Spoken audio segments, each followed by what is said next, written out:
बिस्मिल्लाहिर्रहमानिर्रहीम। अस्सलाम वालेकुम डियर स्टूडेंट्स। होपफुली आप और आपके फैमिली मेम्बर्स अल्लाह तबारक व तआला के ख़ास करम और रहमत से बखैर व आफियत से होंगे। डियर स्टूडेंट्स, आज हम क्लास 10 जो फिजिक्स न्यू बुक है इसके चैप्टर नंबर 13 जो कि साउंड का चैप्टर है, इससे रिलेटेड जो एक्सरसाइज शार्ट आंसर हैं वो आज हम डिस्कस करेंगे। स्टेटमेंट को समझेंगे और स्टेटमेंट के अकॉर्डिंग हमें कितने जो है वो हमें मटेरियल या आंसर में क्या चीज़ लिखनी चाहिए ताकि हमारे जो मैक्सिमम मार्क्स हैं वो हमें अवेलेबल हो। हमारे मार्क्स जो हैं वो उसमें किसी किस्म की कमी नहीं होनी चाहिए।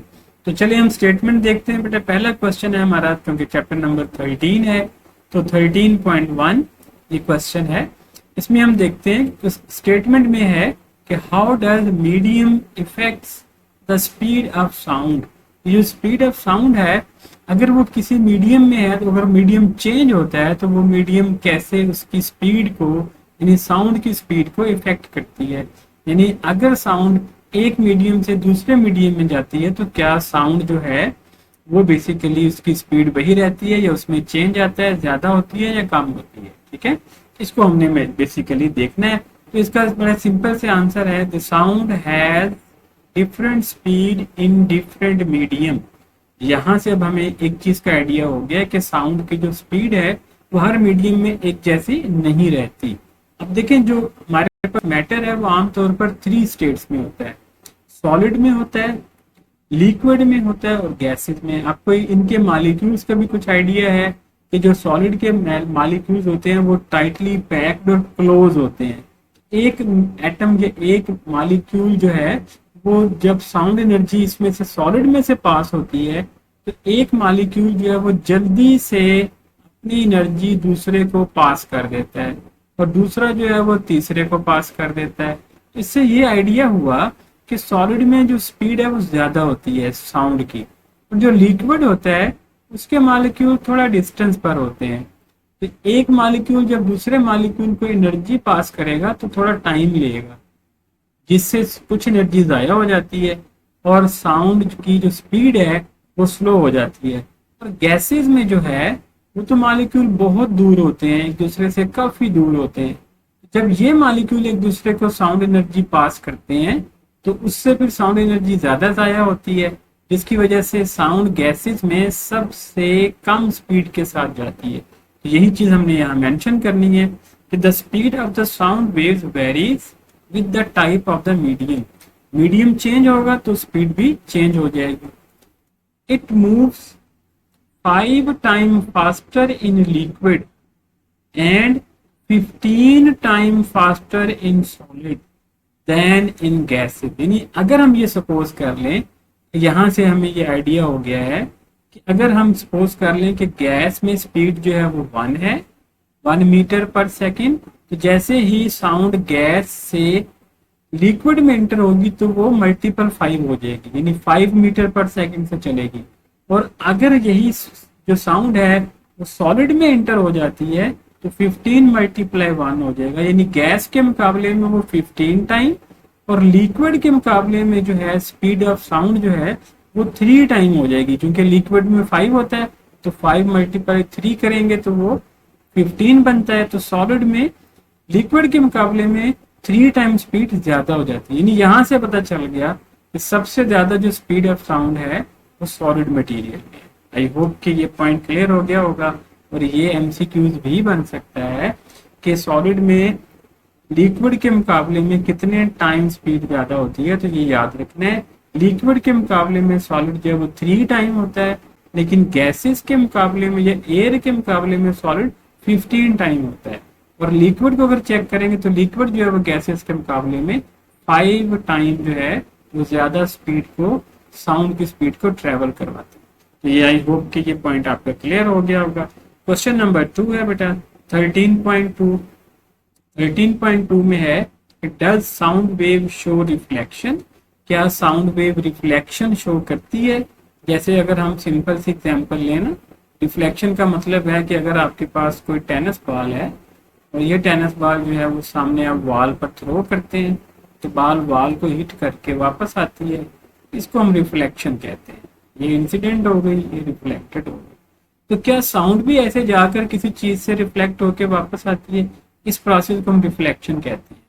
यस, जो साउंड की वेव्स हैं, बेसिकली जो वेव्स हैं वो रिफ्लेक्शन तो करती हैं, वो वाटर वेव हों, वो लाइट वेव्स हों या साउंड वेव्स हों, वो रिफ्लेक्शन शो करती हैं। तो यस, तो लिखना है यस, और उसके बाद बताना है कि sound wave do show reflection when sound hits a hard surface like a wall. यानी जब कोई साउंड किसी हार्ड सरफेस से स्ट्राइक करती है, सॉफ्ट से भी रिफ्लेक्शन होती है लेकिन बहुत कम होती है, ना होने के बराबर।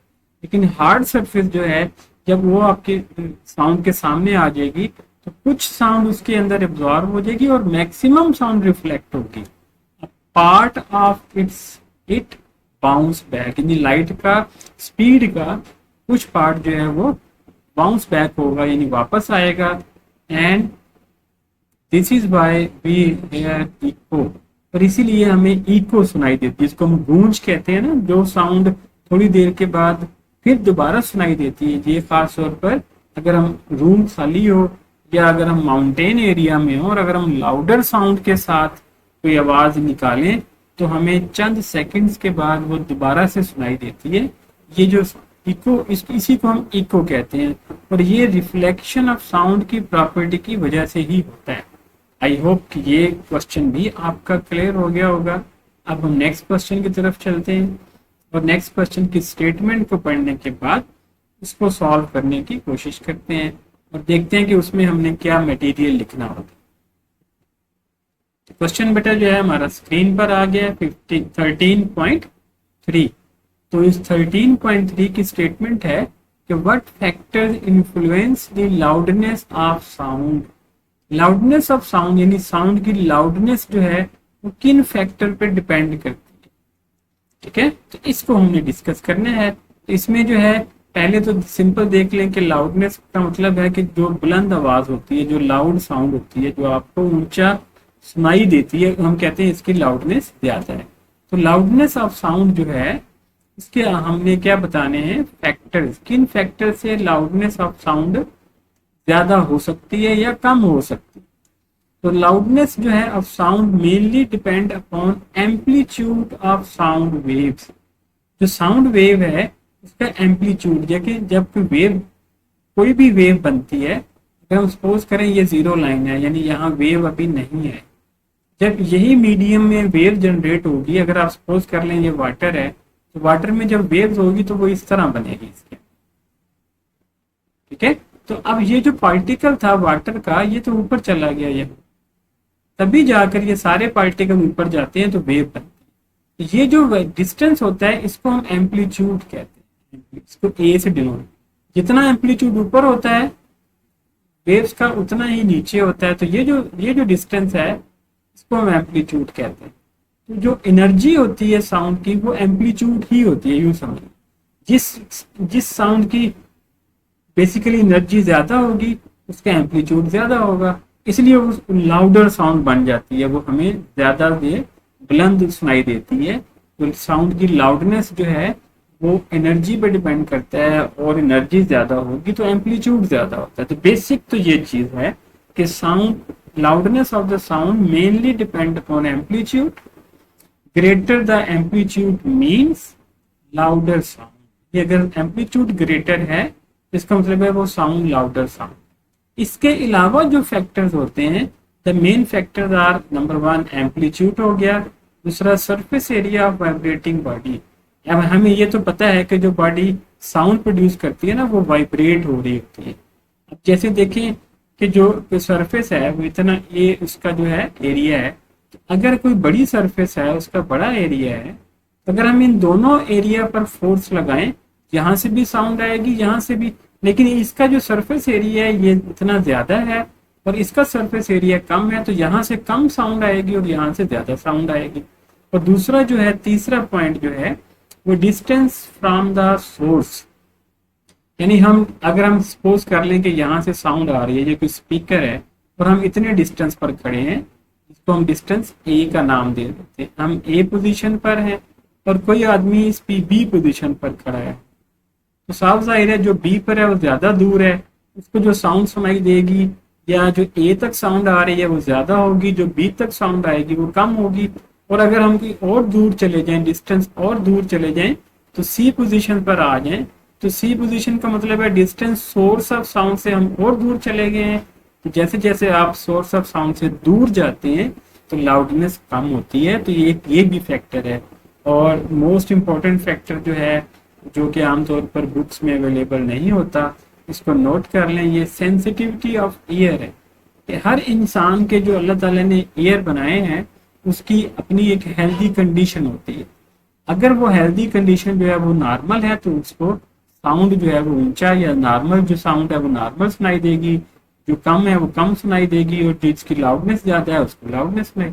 अगर उसके कान हेयरिंग जो है उसमें कोई डिस्टर्बेंस है, कोई प्रॉब्लम है, तो उसको जितनी मर्जी ऊंची आवाज सुना दे तो वो लाउडनेस को महसूस नहीं कर सकता। तो सेंसिटिविटी ऑफ एयर जो है ये भी एक फैक्टर है जो लाउडनेस को कम और ज्यादा कर सकती है। आई होप कि ये क्वेश्चन भी आपका क्लियर हो गया होगा। अब हम नेक्स्ट क्वेश्चन की तरफ चलते हैं, और नेक्स्ट क्वेश्चन के स्टेटमेंट के अकॉर्डिंग हम फिर ये देखते हैं कि हमें उसमें कितना मटेरियल लिखने की जरूरत है। ये साथ साथ नोट करते रहें, मोस्ट इंपॉर्टेंट बेटा क्वेश्चन हैं ये, लाजमी एक्सरसाइज के हैं, ये लाजमी एग्जाम्स में या टेस्ट में आपके आएंगे। और आपने अगर इतना ही लिख देना है जितना आपको गाइड किया जा रहा है तो होपफुली फिर आपको कोई इशू इंशाल्लाह नहीं होगा।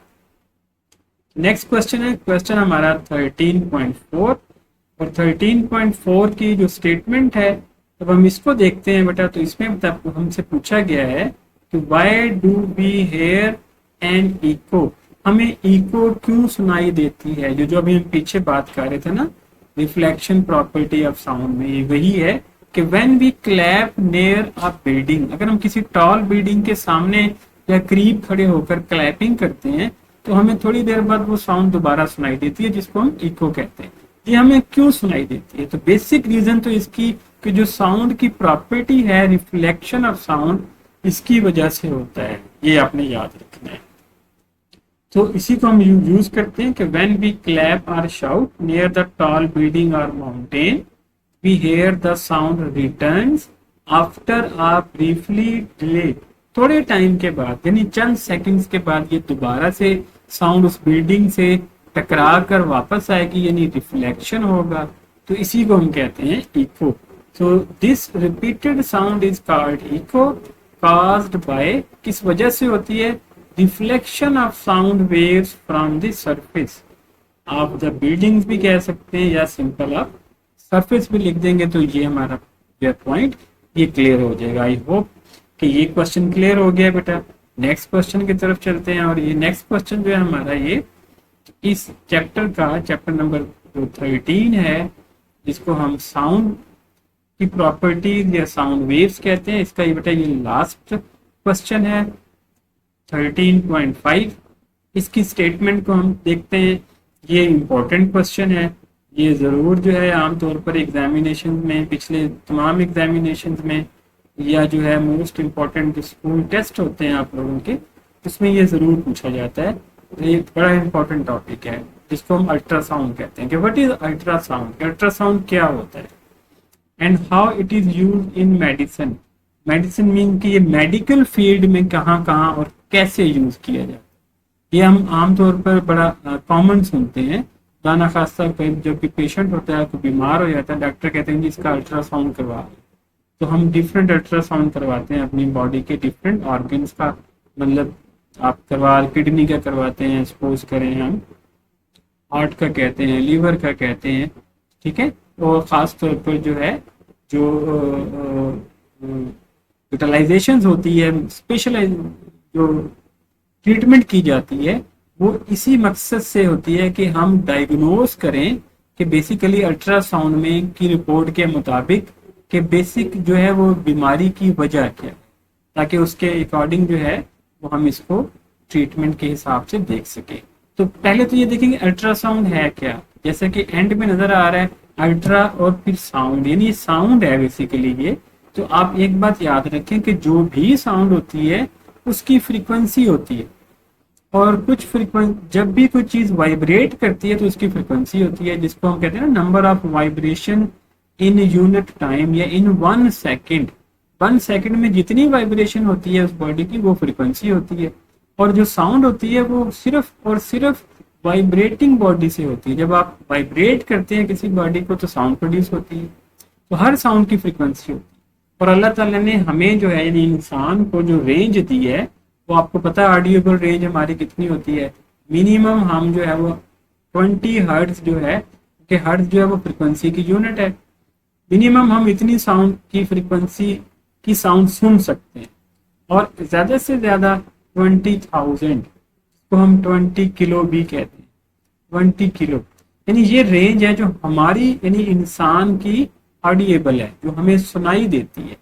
तो कुछ साउंड यकीनन 20 हर्ट्ज से लेस भी होगी, और कुछ जो है वो 20,000 से ज्यादा होगी। तो अल्ट्रासाउंड जो होती है वो 20,000 से ज्यादा होती है, और ये वो साउंड है जो हमारे लिए यानी इंसानों के लिए इनऑडिएबल है, यानी हमें सुनाई नहीं देती। तो अल्ट्रासाउंड के पहले डेफिनेशन पूछी है उन्होंने कि व्हाट इज अल्ट्रासाउंड। अल्ट्रासाउंड क्या है कि sounds with frequencies above 20,000 hertz, ये वो साउंड है जिसकी फ्रीक्वेंसी 20,000 हर्ट्ज से ग्रेटर होती है, which are inaudible to human, जो इंसान के लिए इनऑडिएबल है, नहीं इंसान उसको सुन नहीं सकता। आर कॉल्ड अल्ट्रासाउंड, उनको अल्ट्रासाउंड कहते हैं या अल्ट्रासोनिक्स भी कहा जाता है। पहले तो आपने ये स्टेटमेंट लिख देनी है, तो एक पार्ट हमारा क्लियर हो गया। आगे है कि हाउ इट इज यूज, हम इसको कैसे यूज करते हैं। तो इसको आपने हेडिंग बना देनी है, जैसे मैंने बना दिया कि यूज इन मेडिसिन, कि ultrasound is widely used in medical diagnosis and treatment. Ultrasound आमतौर पर मेडिकल में यूज किया जाता है, कॉमन है ये, ठीक है। When ultrawaves pass through the body, क्योंकि ये अल्ट्रासाउंड जो है इसकी फ्रिक्वेंसी मोर देन या अबव 20,000 हर्ट्ज से ज्यादा होती है, तो इसकी जो वेवलेंथ होती है वो बहुत कम होती है, बहुत कम। जब वेवलेंथ कम होती है तो ये बॉडी के अंदर घुस जाती है, पेनिट्रेट कर जाती है। जब ये बॉडी में पेनिट्रेट करती है तो ये बॉडी के अंदर जाकर जो बॉडी के ऑर्गन हैं उनको टच करती है, तो उसको कहते हैं they reflect differently from various tissues and organs. तो फिर क्या होता है, these reflected waves are then captured and converted into image on the screen. तो ये जो अल्ट्रासाउंड हमारी बॉडी के अंदर चली जाती है और डिफरेंट ऑर्गन यानी हार्ट से, लीवर से, किडनी से टकरा कर जब वापस आती है, तो जो वापस रिफ्लेक्टेड रेज होती हैं इसको कैप्चर करके स्क्रीन पर लाया जाता है, तो वहां स्क्रीन पर इसका इमेज, उस ऑर्गन का इमेज बन जाता है। इस प्रोसेस को हम कहते हैं a process known as ultrasonography. यानी ये जो ग्राफी हो रही है, जो पिक्चर बन रही है, ये अल्ट्रासाउंड की वजह से है, इसलिए कहते हैं अल्ट्रासोनोग्राफी है। ये एक अलग क्वेश्चन भी बन सकता है कि व्हाट डू यू नो, या what do you know about ultrasonic, या व्हाट इज अल्ट्रासोनोग्राफी। अल्ट्रासोनोग्राफी का मतलब भी यही है कि आपने ये पैराग्राफ लिख देना है, यूज इन मेडिकल फील्ड। तो इससे क्या होता है, this helps in visualising organ, ये ऑर्गन्स को विजुअलाइज यानी देखने में हेल्प करता है कि ऑर्गन जो है खुदा न खासा बीमारी से कितना डिफेक्ट हुआ है, कितनी ट्रीटमेंट की जरूरत है, अगर है तो कितने अरसे तक हम मेडिसिन ले सकते हैं। उसके बाद दोबारा अल्ट्रासाउंड करवाते हैं, फिर ऑर्गन की कंडीशन चेक करते हैं, और फिर उसके अकॉर्डिंग हम नेक्स्ट फर्दर ट्रीटमेंट के तरफ जाते हैं। तो ये डिफरेंट ऑर्गन्स होते हैं, जैसे हार्ट है, लीवर है, किडनी है, और इसी तरह as well as monitoring the pregnancy. जो प्रेग्नेंट जो है वुमेन्स होती है, तो प्रेगनेंसी में भी अल्ट्रासाउंड किया जाता है, जिससे जो बेबी होता है उसकी बेसिकली जो है वो हेल्थ जो है वो चेक की जाती है, और फिर डॉक्टर उसके अकॉर्डिंग मदर को जो है वो क्या करते हैं, एडवाइस करते हैं कि आपने ये मेडिसिन या ये फूड लेनी है, ताकि आपकी और बेबी की जो हेल्थ है वो कंफर्टेबल हो। आई होप कि बेटा ये आपका जो है 13.5 क्वेश्चन ये भी क्लियर हो गया होगा। तो इसमें किसी किस्म का कोई इश्यू हो तो प्लीज आप मुझे कमेंट जरूर कीजिएगा। आपसे रिक्वेस्ट है कि चैनल को लाइक और सब्सक्राइब कर लें। बाकी मैंने चैप्टर्स के भी इसी तरह शॉर्ट आंसर जो है वो अपलोड किए हुए हैं, आप विजिट कर सकते हैं। Exercise short question chapter number फला विद सर फारूक नज़ीर, तो आपके पास वो लेक्चर अवेलेबल इंशाल्लाह हो जाएंगे, उसको नोट भी कर सकते हैं। और इसके साथ साथ जो है वो आप इसको चैनल को लाइक और सब्सक्राइब कर दें। अल्लाह आपको अपनी ईमान में रखे। मेरे लिए दुआ कीजिएगा। फी अमानिल्लाह। अल्लाह हाफ़िज़।